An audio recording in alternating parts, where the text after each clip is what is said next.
So now it's time to begin actually writing your research paper.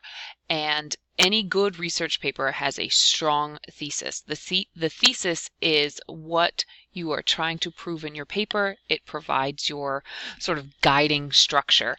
And so we want to make sure that this thesis statement incorporates all of the elements.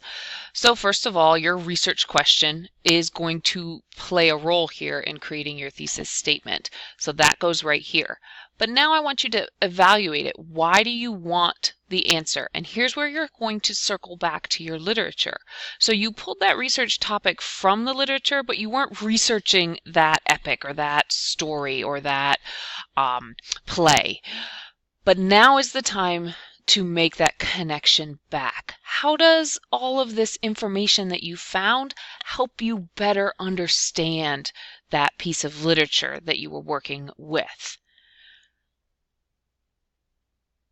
Make sure that when you create this answer, you're answering without first or second person pronouns. That'll be easier once we get to the next steps. And then answer your question based on your research. That's the third step right here. You're going to be combining the information that you've discovered through your research with an element of the book. You can think about it in the form of an equation. The answer that you created based on the info that you found from your research. Remember, you started with a research question, so this would be the answer to that question, and really just like one sentence. So you're talking a very, very brief summary here of the info that you found out. Then, why you think that was necessary. Why was answering that question important in order to understand better the piece of literature that you were working with? And then you combine those two into a sentence. And this is going to be a lengthy sentence here. A complex sentence works the best, so you'll have two parts to that sentence. Let's take a look at some examples. So this is a research paper from a student based on the novel Looking for Alaska. And her questions were in relation to the idea of a labyrinth. That motif is used throughout the novel. And so really understanding what a labyrinth is, she felt would help her understand this novel better. So you can see we've got the research questions here. We've got an attempt at an answer based on what she researched about labyrinths, and then an answer to the actual question.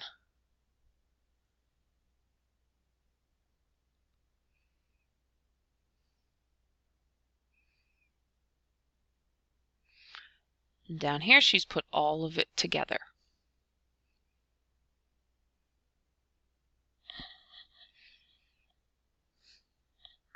And here is the example that I've been working with, the girl with the dragon tattoo. You can see my research question has sort of bloomed into more than one question. I'm using some of my sub-questions up here. Why did I want this answer? Because I wanted to help explain how the main character acts, or reacts, I guess is a better way to say it. She reacts very violently towards the person who was named as her guardian because he abused his power, is I guess the best way to say it. And so I wanted to know if her reaction, I wanted to know why she reacted that way, why she didn't take any kind of legal recourse or take any other sort of course of action. And so my answer was that it was too difficult. There was no real good way for her to act in any other way. And so when I combine all of that together, I end up with this thesis statement. You can see it is a lengthy thesis statement, and there are definitely two parts of it. Here's my first part, and here's my second part. My first part is definitely based on my research. This idea about a guardian, about legal rights, about a status as incompetent, that's definitely from the research. And now my second part connects it to the book that I read. Salander's my main character. It connects it and it makes an assertion. I'm explaining why the character behaved the way she did. I believe, based on the research that I found, her reaction was justified.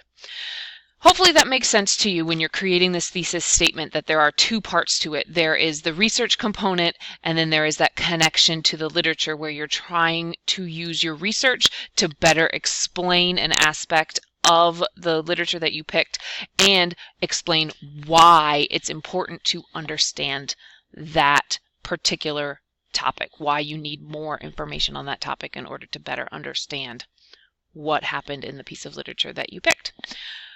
Okay, thanks for listening. If you've watched this video all the way through, please send me a message with the word pencil and you'll get a bonus point.